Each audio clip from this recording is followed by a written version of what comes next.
mencontoh Rasul, ya pakai jenggot. Padahal kita ini sebenarnya hari ini sudah bisa menjadi teladan Islam di dunia. Ya nyontoh celana cingkrang kan mudah itu. Orang yang patuh kepada Tuhan terbesar dunia ada di sini, orang sholat. Orang haji terbesar ada di Indonesia. Tiap orang Arab dipanggil Habib. Juga ditemukan banyak makam palsu. Pelecehan seksual. Ya. Jangankan kencing onta, daging babi aja menjadi halal.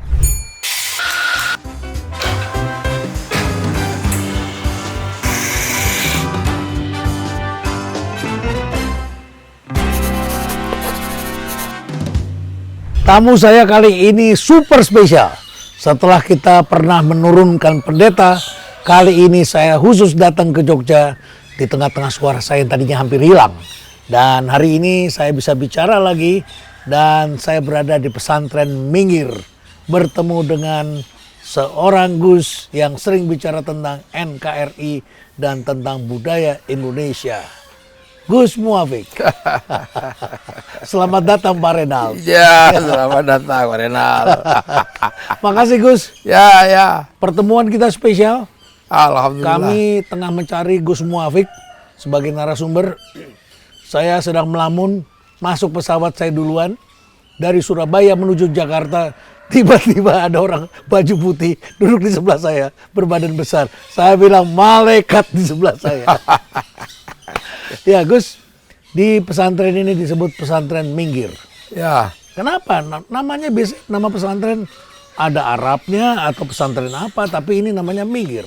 Jadi karena pesantren ini berada di daerah namanya Minggir. Nama kecamatannya Minggir. Ya Minggir, menepi. Menepi. Ini di Jogja, Ya. tetapi sudah minggir. Sudah minggir. Sudah minggir. Minggir dari kota sekitar 9 kilo. Oke, singkat cerita, saat ini Anda banyak bicara tentang kerajaan-kerajaan Indonesia. Bahwa Indonesia itu luar biasa seperti itu. Ya. Kenapa Gus belakangan ini sering cerita tentang itu? Jadi saya itu membayangkan bangsa ini bangkit. Ya, Bangkit karena memang bangsa ini nggak pernah mati. bangkit tidak pernah mati. Ya, Ya, hanya pernah jatuh sekali-sekali. pernah jatuh sekali-sekali. Makanya kan? bangkit namanya. Makanya bangkit. Dan bangkitnya bangsa ini itu adalah dari sesuatu yang memang sudah pernah ada. Dalam pengertian menjadi bangsa yang tidak tergantung dengan bangsa yang lain. Tidak tergantung dengan masalah lain. Ya, Ya. bayangan saya walaupun tidak mungkin juga. Ya, Akan tetapi paling tidak kemandirian itu berawal dari rasa kebanggaan bahwa kita ini juga punya sejarah. Agar apa? Agar bangsa ini paling tidak ada punya harga diri, kami punya sejarah. Sekarang kan orang nggak pede kan? apa indikasinya nggak pede? Ya selalu membayangkan bahwa beragama itu mencontoh dengan negara-negara yang lain. Bukan lagi tentang Rasulullah, tapi mencontoh tentang bangsa. Misalnya kita lebih digeser bahwa Islam itu yang bagus itu yang Timur Tengah. Padahal faktanya di sana juga ributnya luar biasa. Yang sini membayangkan gayanya kayak Afghanistan. Ada beberapa kelompok muda membayangkan kayak Ikhwanul Muslimin di Mesir. Ada yang membayangkan kayak Hizbut Tahrir.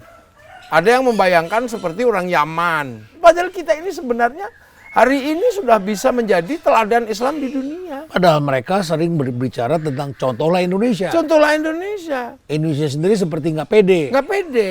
Pengen mencari Negeri yang lain.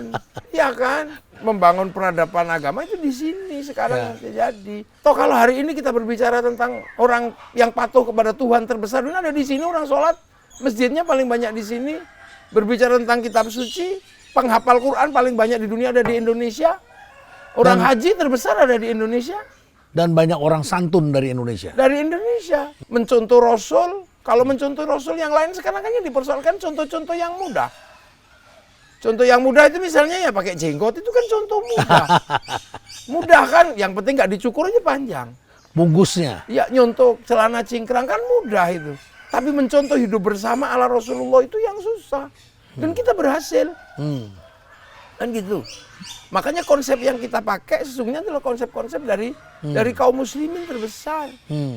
Satu contoh, kita kenapa bisa hidup antar suku, antar bangsa, antar agama yang berbeda bisa rukun? Karena kita ikut konsep Nabi. Kullukum ra'in wa kullukum mas'ulun an ra'iyati. Konsepnya konsep ra'iyah. Konsep ro'iyah itu adalah konsep hidup berbeda-beda suku, bangsa, agama, tetap saling bertanggung jawab. Makanya ro'iyah itu yang oleh orang Indonesia menjadi rakyat. Ro'iyah. Ro'iyah, jadi Rakyat. rakyat. Ya. Jadi kita sebenarnya bukan people. Kalau people itu Vox Populi, Vox Dei. Apa bedanya? Kalau Vox Populi, Vox Dei suara mayoritas, suara Tuhan. Ya. Begitu dia mayoritas, dia diktator mayoritas. Kita juga Mayoritas bukan komunis. bisa menekan yang kecil-kecil. Ya. Nah, Tidak inklusif. nggak inklusif. Kita juga bukan komunis. Kalau komunis itu kekuatannya ada di dalam proletar. Proletar dan ditarik oleh negara. Begitu kuat dia diktator proletariat. Ya. Kalau ro'iyah itu hidup berbeda-beda tapi saling tanggung jawab. Bisa mimpin, bisa dipimpin. Makanya kaum muslimin sebesar apapun ketika menggunakan konsep ro'iyah nggak akan menjadi diktator mayoritas. Itu sebabnya di negara Islam yang benar, sebetulnya itu adalah kelompok-kelompok agama lain pun tetap diberikan kemerdekaan. Kemerdekaan, zaman Nabi begitu. Konsepnya ro'iyah, makanya kita memilih rakyat konsepnya. Ada contoh zaman Nabi bagaimana Nabi memperlakukan kaum minoritas. Diberlakukan di Madinah. Piagam Madinah. Piagam Madinah. Bani Kunaiko, Banu Natir, Banu Quraidah, Yahudi, Nasrani hidup rukun. Damai sentosa. Nggak ada saling menekan ketika kelompok-kelompok ada yang berkhianat baru dihakimi secara bersama-sama. Secara bersama-sama. Secara bersama-sama. Bukan main ancur-ancurkan sendiri. Belum lama ini di Jogja pernah terjadi. Ada makam Kristen yang kemudian ada salib di situ, entah di Jogja atau di mana, saya mohon dikoreksi. Tapi kemudian itu saja lambangnya kemudian dihajar itu. Ya ada yang begitu-begitu. Nah itu sebenarnya adalah pola-pola yang membayangkan bahwa agama itu adalah sesuatu yang harus mutlak satu. Padahal di Islam diajarkan lakum dinukum waliyadin. Makanya konsep yang dipakai di Indonesia ketika kaum muslimin hidup secara berbeda-beda, pakainya ro'iyah. Ro'iyah itu berbeda suku, bangsa, agama, tapi hidup saling tanggung jawab. Nah itu jadi rakyat. Makanya ro'iyah atau rakyat itu kalau sudah ngumpul, itu namanya musyarakah. Masyarakat itu hidup saling bersekutu, saling mengisi. Dari rakyat itu, dari rakyat itu, dari rakyat, oleh rakyat, dan untuk rakyat itu namanya musyarakah. Gus, dari ro'iyah sampai ke Pancasila itu bagaimana? Nah ro'iyah ini kan musyarakah kan, itu, saling bersekutu kan. Makanya kalau saling bersekutu, kemudian mau bangun konsensus, itu bicarakanlah yang baik. Wasyawirhum fil amri, dalam bahasa ini, bicarakanlah dalam bentuk musyawarah untuk semua urusan. Maka konsepnya adalah konsepnya musyawarah. Nah musyawarah inilah yang menghasilkan kesepakatan namanya NKRI. NKRI dengan segala sistemnya. Jadi Arab itu satu bangsa bisa pecah puluhan negara. Eropa satu bangsa pecah puluhan negara. Tapi kita ini puluhan bangsa suku agama bersatu dalam satu negara. Karena saling menghargai. Maka payungnya pakai Pancasila. Payungnya Pancasila. Pancasila. Indonesia nggak pernah menghina Tuhan. Yang tertinggi tetap Tuhan. Tapi ketika banyak sekali sekarang orang yang mau bicara Islam Nusantara, ada sekelompok orang yang beranggapan Islam Nusantara itu seperti aliran baru dalam Islam. Ya karena dia nggak ngerti kan. Nah itu tadi, makanya Pancasila ini kan payung bersama Tuhan. Tertinggi tetap Tuhan. Setelah Tuhan, urusan kedua adalah urusan manusia. Gus, bicara tentang intervensi ini tidak hanya bicara tentang agama. Tapi belakangan ini juga teknologi bisa merubah manusia. Dan sekarang banyak orang stres di mana-mana. Anak-anak muda mengalami yang disebut mental health. Kesehatan mental. Gus juga menampung orang-orang yang terkena kesehatan mental. Di pesantren yang ratusan orang seperti ini, bahkan ribuan orang di sini, tentu juga kedatangan orang-orang yang mengalami goncangan-goncangan. Apalagi lewat teknologi sekarang ada judi, ada segala macam itu, Gus. Gus melihat itu sekarang. Ya paling tidak saya harus memberikan ruang. Ketika ada dunia yang sudah tidak bisa ditempati oleh orang-orang. Saya hanya mengatakan bahwa semua masa lalu itu sudah terisi, ada hitam, ada putih. Sudah terjadi. Ya, tapi sudah terjadi kan pasti ketahuan kan jelek buruknya. Tapi kalau ke depan kan masih bersih. Jadi nggak ada masa depan itu yang kotor, karena masa depan itu pasti bersih. Buku kita itu kalau ke depan bersih. Artinya orang-orang itu diberikan kesempatan kembali untuk hidup dengan lebih stabil, dan secara spiritual dia bisa menjalani hidupnya. Dan saya nggak pernah nyuruh apa-apa, saya juga, kamu di sini ya sudah, kalau kamu mau Pokoknya mau ngaji ya syukur. Kalau enggak ya yang penting sholat jamaah bersama-sama. Di sini. Jadi saya nggak terlalu ribet. Mereka sudah hidupnya bermasalah, jangan sampai masuk sini jadi tambah masalah kan mereka. Karena saya ngatur yang ribet itu. Jadi biar renungkan dan pikirkan mau lakukan apa dari sini. Ya. Memulai hidup baru. Ya. Loh karena kan kita sudah setelah berbicara Tuhan kan berbicara kemanusiaan. Mereka kan juga manusia. Harus ditampung ya sudah. Ada yang datang tiba-tiba nggak punya apa-apa, bahkan ada yang gila juga. Ada yang korban slot. Banyak di sini. Kena Gus, imbasnya. Kalau orang dari kota ketika membuat seperti ini, mereka kan berpikir, Gus, bagaimana saya membiayai ini semua? Kiai itu kan punya temen yang banyak. Ada orang datang bawain beras. Gotong royong. Ya, ada yang bawain beras, ada yang bawain sayur. Dan jadi, kita tidak perlu khawatir. Nggak perlu, karena manusia itu pasti akan ada kebutuhan yang yaitu yang tidak bisa ditanggung secara independen. Yang penting kiainya bisa dipercaya masyarakat. Ya. Kalau gitu bagaimana kita memaknai kata ikro? Itu perintah dalam Al-Quran. Ikro, bacalah. Ya baca, tapi kan ada bismi rabbika. Artinya? Atas nama Tuhanmu. Yang dibaca apa? Atas nama Tuhanmu itu bacalah. Atas semuanya bagian dari Tuhan, bacalah. Yang menciptakan engkau. Surah ayat itu kan nggak berhenti di ikro aja. Bismi rabbikal ladzi khalaqal insana min 'alaq. Jadi membaca diri sendiri bahwa kamu itu manusia diciptakan oleh Tuhan. Kan gitu, dari segumpal darah kemudian jadi segumpal daging. Nah, itu baca. Ya, jadi setelah kita baca, kita juga harus praktekkan. Mengenali diri sendiri. Setelah kita baca, ya, kita bisa enggak? Ya. Kan gitu. Saya misalnya, saya bisa membaca. Ya. Saya membaca keadaan. Saya bisa aja tiba-tiba kemudian tahu-tahu mendaftarkan diri menjadi anggota DPR gitu. Ya, ya. Iya kan, di Sleman misalnya saya menjadi anggota DPR Sleman, bisa aja. Karena baca. Karena baca. Ya. Tapi kan saya bisa mengukur tahu diri saya. Ya. Diri saya bisa nggak ketika tiba-tiba harus duduk membaca Sleman dalam angka gitu. Pasti nggak bisa, jadi saya harus tahu diri. Bukan bidangnya. Bukan bidangnya. Jadi orang harus punya bidang dan kemudian mengenal dan melakukannya. Iya, nah ikra itu bismi rabbikal ladzi khalaq itu manusia diciptakan itu untuk mengenali dirinya. Ya. Jadi bukan kemudian baca itu. Setelah dibaca diinternalisasi. Nah, kita bisa nggak? Kalau nggak bisa ya sudah. Ya. Masing-masing ada bidangnya, mendalami lagi, masing-masing. latihan lagi, praktek lagi. Ya. Baik, Gus. Gus, kita memasuki dunia digital.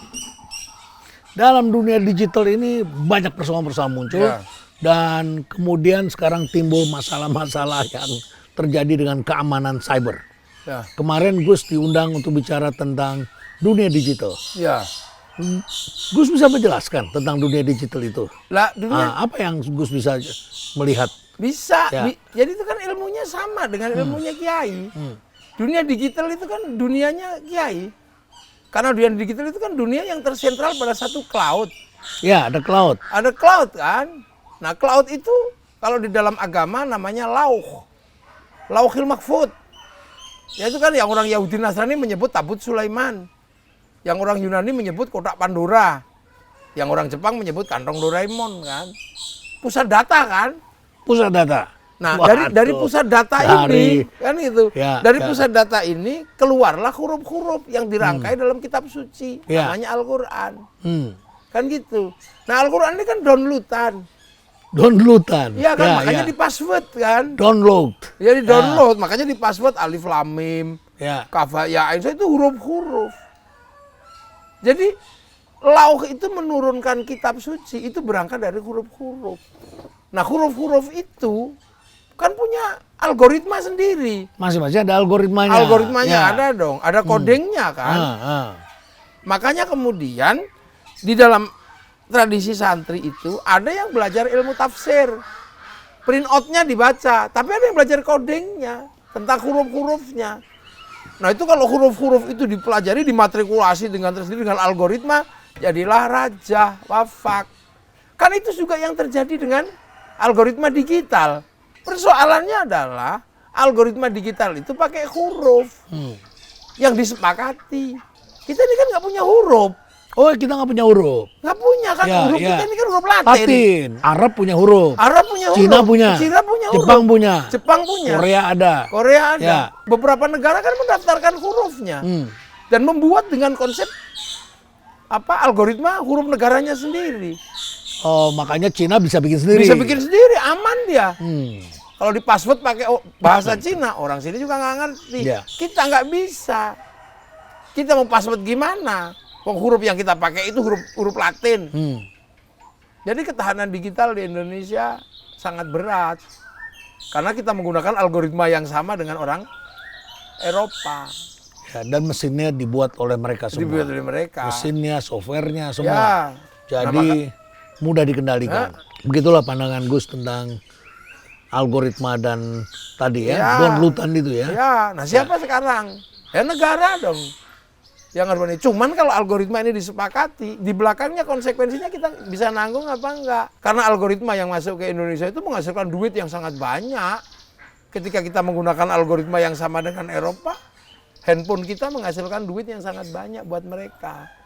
Nah, apakah kita mungkin? Nah, siapa yang berani melakukan Ya. penguatan di situ? Dan di balik itu pun ada manusia-manusia yang juga harus siap melakukan inovasi dan pembuatan microchip dan sebagainya. Proses ke belakangnya panjang lagi. Panjang prosesnya. Nah, itu namanya negara. Cina saja sampai dihadang untuk dilarang menggunakan atau membeli produk-produk dari Amerika itu ya untuk dibuat sendiri, sampai dilarang begitu. Dilarang karena begitu masuk ke sana dia Cina nekat juga tanpa hak cipta, duplikasi. Duplikasi. Dia bisa bikin lagi Bikin lagi. bagus. Dan mau diduplikat orang lain juga nggak ada masalah dia. Cuman kan algoritmanya dia sudah pegang.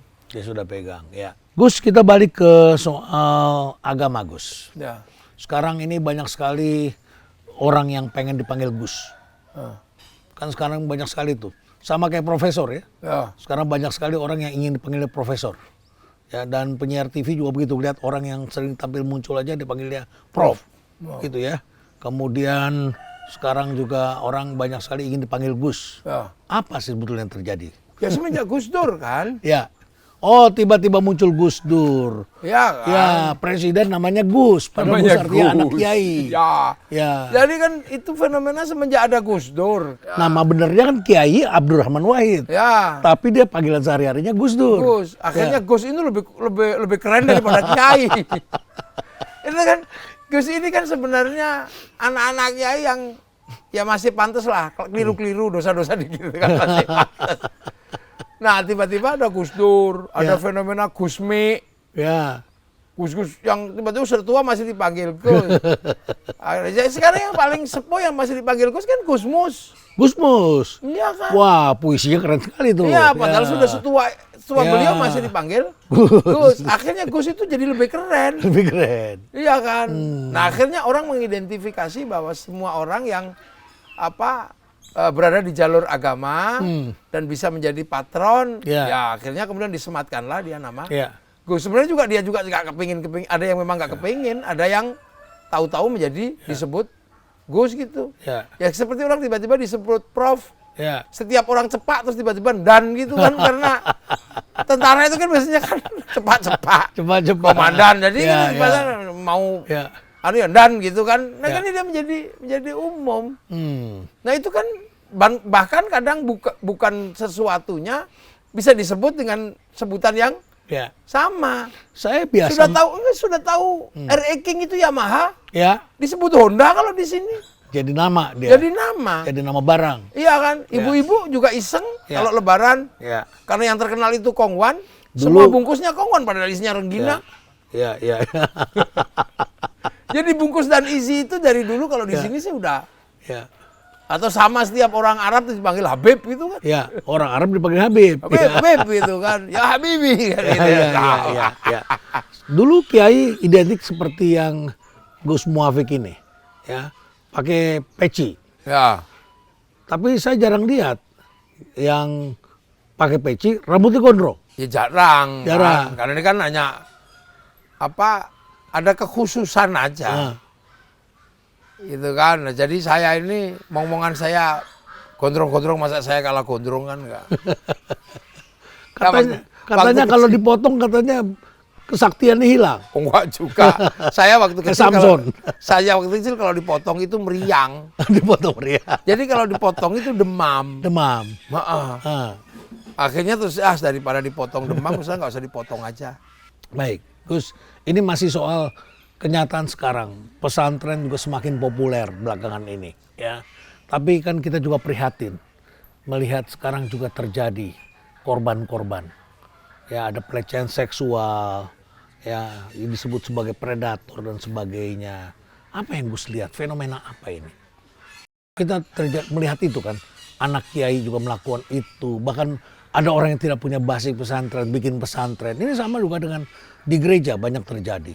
Tiba-tiba banyak sekali Ya orang pengen jadi pendeta. kalau di gereja ada, Ya, di Islam ada, di agama yang ada, artinya kan itu bukan fenomena satu agama. luas di mana-mana. Itu kan berarti kan problem sosial. Relasi kuasa. Ya, dan itu kan patologi kan. Ya, Jadi artinya itu menjadi memang problem-problem dunia. Kan gitu. Maka dunia itu seperti pasar. Ya pinter-pinter aja memilih barang di pasar. pinter-pinter sekolahin anak. Ya. Lihat dulu di mana tempatnya. Ya lah dulu Ya. di mana. Hmm. Pinter-pinter aja. Karena mencegah hal seperti itu yang mestinya kan ada majelis ulama juga nggak bisa. Ya, Ada Robito Ma'ahid juga nggak bisa. Wong itu fenomena. ya. Fenomena. Jadi fenomena seperti itu artinya kalau itu terjadi di semua kelompok, dan itu artinya ya fenomena yang umum. Ya tinggal pinter-pinter aja kita melihat ini seperti apa. Makanya kayak saya gini, punya tanggung jawab. Karena saya ini terlibat dalam organisasi besar. PBNU. Saya NU, saya ini Suria. Hmm. Nah kan di antara itu juga ada beberapa orang freelance kan. Ah, ada yang freelance. Nah tapi kan juga nggak bisa dicegah. Ya. Siapa tahu nanti dia freelance, besok punya anak mondok, habis itu jadi beneran kan nggak freelance kan. Kan Islam itu seperti tanaman. Nah ketika nanam pertama ya mungkin bijinya doang yang ditanam.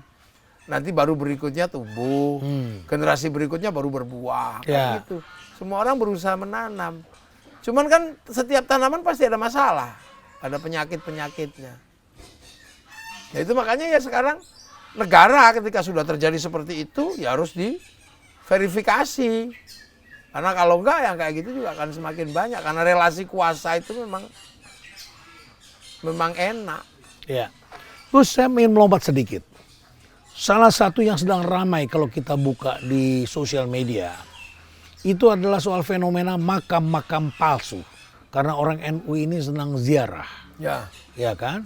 Senang ziarah. Nah, kemudian ternyata itu makam-makam itu banyak menghasilkan uang dan kemudian juga ditemukan banyak makam palsu sampai banyak yang harus dibongkar. Ini fenomena apa, Gus? Bagaimana menjelaskan kepada masyarakat? Kalau makam palsu itu kan sebenarnya dari dulu juga ada. Dari dulu sudah ada. Sudah ada kan, dari dulu juga sudah ada. Makanya dulu di Mekah sempat ada makam-makam yang dihancurkan, Ya. dikembalikan ke asalnya. Artinya kita butuh sains juga, Iya. butuh orang untuk memverifikasi kebenaran Ya, itu. karena itu kan manusia sejarah. Ya, Nah ini kan verifikasinya kan verifikasi sejarah sebenarnya. Sejarah itu kan ada lompatan-lompatan hermeneutikanya. Ada real life-nya kayak apa. Kalau real life-nya ada pasti ada narasinya dong. Kalau narasinya ada pasti historiografinya ada, baru ada ideologi, ada menjadi manusia sejarah. Nah sekarang orang ini kan semuanya berbicara tentang data. ya, Jadi tidak semata-mata itu faktor ekonomi. Gitu lah. Karena memang sekarang orang sudah diverifikasi. Apalagi sekarang tiba-tiba kenapa makam itu makamnya orang Indonesia, tapi kok setiap makam yang berubah itu menjadi makamnya orang Arab, kan gitu, orang Yaman. Ini kan terus tiba-tiba orang bertanya. Orang Yaman itu di Indonesia itu yang dari punya klannya masing-masing, punya catatan keluarga dari mana. ya. Artinya kalau ketika dia lahir bawa catatan, Pak mati itu pasti ada Sejarahnya, ada catatannya. Dimakamkan di mana? Di mana pasti wong Ya. lahir kemana-mana bawa catatan. Ya. Seperti barang keluar dari mall, barang dari keluar pasti ada barcode-nya. Mau sekecil apapun bentuknya, karena memang barang keluar dari mall itu ada barcode-nya. Ketika keluar pasti ada barcode-nya. Makanya kalau keluar kok tidak ada barcode-nya, mau dibilang pasti bukan dari mall. Bukan original. Bukan original. Buatan orang. Buatan orang. Nah kan salahnya di situ. Habib itu lahir aja sudah dicatat. Tukang catatnya namanya Robito. Semenjak dia datang ke sini pasti ada catatannya. Begitu dia mati pasti ada catatannya. Loh kok tiba-tiba ada banyak makam berubah menjadi makam Habib, padahal Habib itu pasti ada catatannya. Kok tiba-tiba ada makam nggak ada catatannya? Pasti bukan Habib dong. Bisa makam orang Indonesia yang lain diganti itu namanya Habib. Mungkin membayangkan bahwa yang paling mulia itu adalah Habib. menjadi Habib. Karena mereka kan kampanyenya lebih mulia daripada 70 ulama, mereka lebih mulia. Jadi di balik itu semua sebenarnya ada kesalahan yang fatal. Ya. Jadi menisbatkan kepada Habib, sementara Habib ini adalah semenjak lahir ada catatannya. Lahir dimanapun bawa catatan, maka ketika mati pasti ada catatannya. Catatannya. Jadi begitu ada makam kok nggak ada catatannya, pasti bukan makam Habib. Maka itu harus ada satu mekanisme, jangan sampai masyarakat juga tertipu karena disitulah masyarakat yang berdoa ternyata bukan di situ tempatnya. Ya, antara lain itu. Ya, salah satunya. Nah, tiba-tiba baru kemudian ternyata setelah ditelusuri ada problem ekonomi, ada problem apa itu kan? Fakta lanjutan gitu kan. Ya, ada problem yang agak sedikit tendensius, aspek-aspek semacam ideologi. Mungkin ada. Ya, tapi kan kita nggak bisa kemudian menjustifikasi ideologi. Tapi fenomena itu kan bisa dianalisis. Ya. Kan gitu. Karena apa? Karena tiba-tiba ada yang mengatakan bahwa yang memerdekakan Indonesia ini Habib, yang menentukan 17 Agustus Habib, yang menentukan yang bikin merah putih Habib. Nah, artinya bahwa take over sejarah ini itu kan yang paling pokok juga harus diimbangi. Pahlawannya di mana? Nah, untuk menentukan pahlawan itu kan harus ada jejak orangnya. Nah, kalau dia membangun narasi, maka dia juga harus membangun sejarah orang yang bikin narasi itu. Nah, sejarah orang yang sudah meninggal itu kan makam. Jadi social engineering-nya kan juga harus paralel. Kalau mereka yang buat lah, terus orang yang buat itu di mana sekarang? Oh, makamnya di situ. Oh, makamnya di situ. Baru kemudian, nah setelah mereka menggunakan data, orang lain juga punya data. Ya. Nah, ini kan persoalan adu data. Gus, ini juga ada yang lain yang masyarakat bertanya. Tradisi di pondok itu seperti apa, Gus? Ya, tradisi sekarang di pondok. ini orang kota banyak yang kemudian juga ingin menyekolahkan anaknya di pondok. Itu cukup banyak, ya. Dan tentu saja mereka kehidupan di kota berbeda dengan di pondok. Seperti apa tradisi di pondok yang bisa kita jelaskan? Ya seperti di sini nih, tradisi di pondok. Orang datang masing-masing. Ya. Di sini ada gurunya. Ada gurunya. Dan kemudian mereka tinggal di sini. Ya. Dididik. Ya. Hidup bersama kiainya. Ya. Kemudian ada yang belajar ngaji, ada yang belajar agama, ada juga yang belajar bagaimana keluar dari sini nanti bisa bekerja, bisa apa. Ya sama ya hidup di sini. Belajar itu sama seperti di sekolah. Ya kalau ada matematika diajarin. Di formalnya ada, kalau di formalnya. Kalau di ininya ya nggak ada pelajaran begitu. Lebih kepada pelajaran bagaimana beragama atau menjadi manusia yang baik. Jadi baca Quran dan sebagainya. Ya sebatas pelajaran agama, dasarnya itu. Ya. Tapi kan agama ini berada di dunia. Ya. Makanya kemudian agama ini nggak bisa lepas dari dunia lah. Dunianya itu kemudian dipelajari di sekolahan yang ada di pesantren. Jadi seperti Gus Muafik ini bisa menjadi seperti ini. Sekolahnya dulu di pesantren? Ya di pesantren. Pesantren? Iya. Tapi madrasahnya kan diajarkan. Oh, diajarkan di madrasahnya. Madrasah namanya. Sekolahannya itu madrasah. Jadi kita juga dapat ilmu kehidupan di iya, situ. Iya, diniyahnya ada, madrasahnya ada.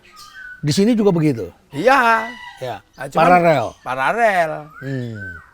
Nah, ada yang tanya lagi, kehidupan di pesantren. Misalnya begini, Gus. Kiai habis ngopi. Itu gelas kopinya gantian dari situ. Ya, kalau itu tradisi apa itu, Gus? Ya itu tradisi Islam begitu sebenarnya. Ya. Karena sahabat itu dulu begitu. Karena Rasulullah itu kalau makan atau mengambil sesuatu pasti berdoa Allahumma barik lana, berkailah kami. Nah, makanan-makanan ini didoakan dengan doa barokah. Makanya makanan ini berkah. Nah, orang kan bertanya apa makanan bisa nyimpen doa? Ya jangankan makanan, kaset aja nyimpen suara. Kaset nyimpen suara, ya. Handphone nyimpen gambar. Di Artinya, Jepang profesor itu ada menemukan ini kalau yang didoakan ya dengan yang disumpah serapah. Beda itu kristalnya beda, molekulnya beda. Ya. Iya. Nah, ya itu pasti berdoa Allahumma barik. Karena berkahilah makanan ini. Nah, diminum. Nah, di dalam air itu ada doa barokah. Nah, kalau yang doa kiai kan berkah. Kalau jadi daging barokah. Daging barokah itu nggak dibakar sama api neraka. Karena doanya itu wakina ada benar. Makanya sekarang ilmu pengetahuan modern kan bisa melihat itu. Jadi fenomena itu sebenarnya fenomena dari dulu ada. Ya.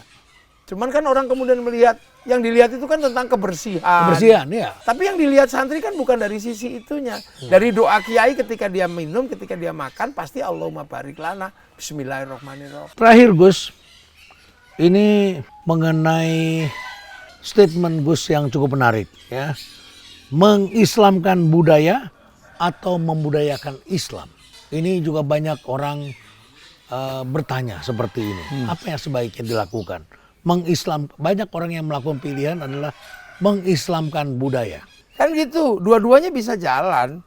Membudayakan Islam, mengislamkan budaya. Karena apa? Karena Islam datang, itu semua orang sudah punya budaya. Jadi dunia ini kan berperadaban. Islam belum datang kan sudah berperadaban. Sudah berperadaban. Jawa juga sudah punya peradaban. Sumatera sudah punya peradaban. Ya. Makanya ada peradaban yang cocok. Ya. Nah, peradaban yang cocok itu namanya inkulturasi, asimilasi. Ya, yang nggak cocok namanya sinkretik. Itu yang nggak cocok. Ya. Jadi ketika Islam itu datang, pasti ketemu dengan budaya yang sudah ada. Ketemu wayang. Ketemu wayang. Ya kan gitu. Oh, wayang ini sastra tutur. Isinya bisa disampaikan tentang kebaikan, tentang apa. Nggak bertentangan isinya. Kan gitu. Nah, tinggal kemudian dari sudut mana. Apakah kemudian wayang ini mau dijadikan budaya Islam. Berarti kemudian mengislamkan budaya. Atau membudayakan Islam. Nah, setelah ini jadi setelah ketemu ini tergantung kecerdasannya. Kan gitu, jadi tidak bisa dipisah. Yang benar itu mengislamkan budaya atau membudayakan Islam. Satu contoh, orang lahir itu di Arab dulu, itu sudah punya kebiasaan. Jadi membayangkan bahwa anak itu harus kuat seperti singa, dia cari singa. Dipotong nanti darahnya diusapkan di anak. Pengen punya anak, berdagangnya kuat, dia motong unta dagang, kemudian diusapkan di sini. Itu budaya itu sudah ada. Ketika Rasulullah mengajarkan agama, anak lahir, ya tetap ada darahnya kan, tapi diseragamkan pakai kambing namanya akikoh. Orang ruko, orang sujud sebelum Islam juga ada. Terhadap patung ya sujud, terhadap patung ya ruko. Terhadap raja juga sujud, sudah ada. Tradisi lama. Ya, sujud itu sudah ada dari dulu.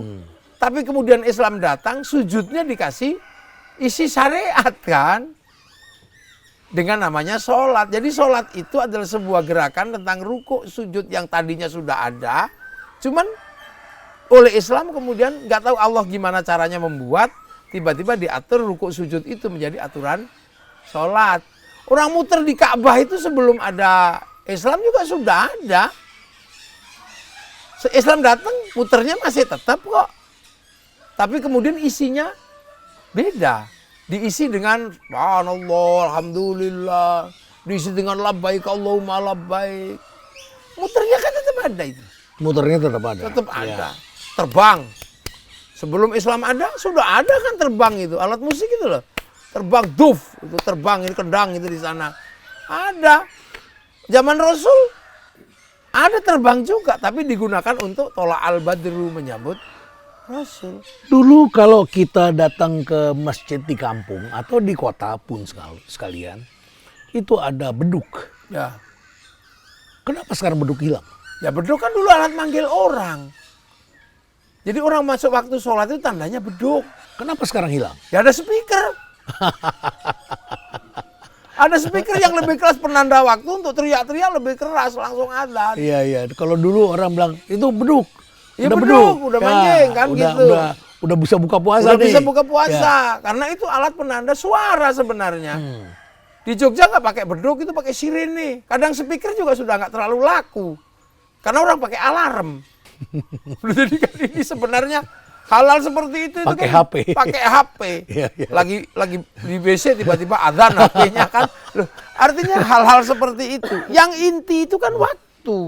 Yang inti waktu. Waktu. Dan itu panggilan. Iya, karena sholat itu ditentukan oleh waktu. Oleh waktu. Penandanya pakai apa ya terserah.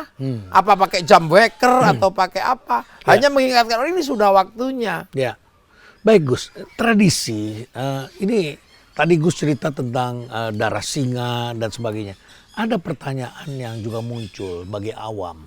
Ya, saya tidak tahu ini kebenarannya. Bahwa ada juga yang menggunakan kencing onta. Itu diminum. Di mana kebenarannya? Gus sebagai orang yang pernah belajar hal ini tahu apa itu sebetulnya. Apakah itu tradisi juga? Lah itu kan kalau di Arab kan air itu jarang sekali.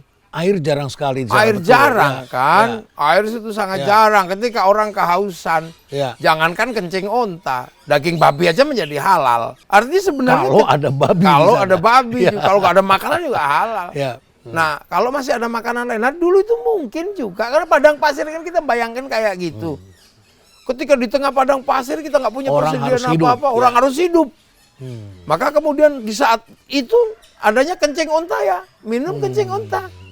Ada yang menusuk nadinya onta, minum darahnya untuk hidup.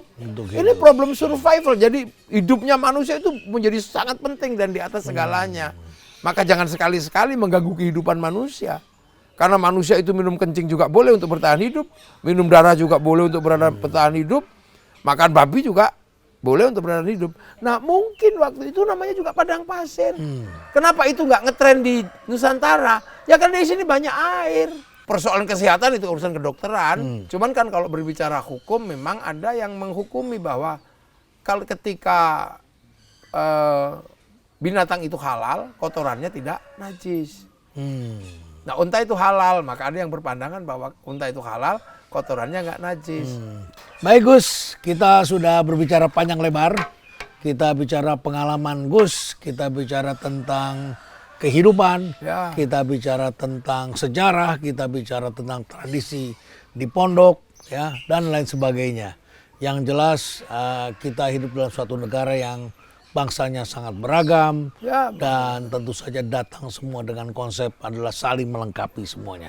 Ya. Dan tentu saja dalam situasi seperti ini kita juga mendapat gemburan-gemburan, apakah itu intervensi secara kultural, apakah itu intervensi secara politik, macam-macam semua itu terjadi. Tapi Ya. konsepnya adalah kita ini adalah ro'iyah.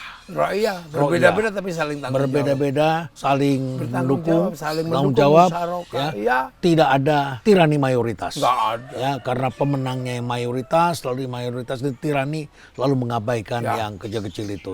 Ini adalah ro'iyah dan kita Musyarakah musyarakah, masyarakat membentuk masyarakat, dan kemudian adalah kita semua harus memusyawarahkan. musyawarahkan. Ya, Jadi baik. jangan main sendiri, harus Jangan main kelompok sendiri. ini. Iya. Ya, dan intinya adalah kita saling melengkapi. Ya, dan satu juga dalam situasi seperti ini yang harus kerja kayak Pak Rinal Kasali itu banyak untuk Ya. membuka resonansi berpikir itu menjadi lebih diterima. Karena di dunia digital harus ada yang orang yang ngurusin membuat resonansi berpikir itu semakin jauh. Karena kalau enggak ya orang kan berubah itu kan karena dari pikirannya dulu. Dari pikiran. Iya, kalau pikirannya aja nggak berubah gimana sikap hidupnya mau Baik. berubah? Terima kasih banyak Gus. Ya, sama-sama. Semoga pesantrennya semakin maju. Amin, amin, Ya, amin. santri-santrinya juga bisa sehebat Ya. Gus. Bahkan kemungkinan besar ke depan ada yang jadi presiden dari Amin, sini. amin, Ya. amin, amin. Kita Terima kasih doakan yang banyak. terbaik. Ya, saya Ya. senang berada di sini. Suara alam di sini, dan saya mengundang saudara-saudara juga untuk berkunjung ke sini. Boleh Amin, dong, iya, Gus, diundang sini. Ya, datang ke sini. ini di daerah Jogja, daerah Sleman ya. Daerah Minggir. Daerah Minggir, Sleman. Cari aja Pondok Minggir gitu. Cari Pondok Minggir dan bangunan joglo, santri-santrinya sini juga banyak dan makanan Nusantara ada di sini. Ada. Ya. Terima kasih Gus. Ya, terima kasih, Pak Dan Renal. stay relevant.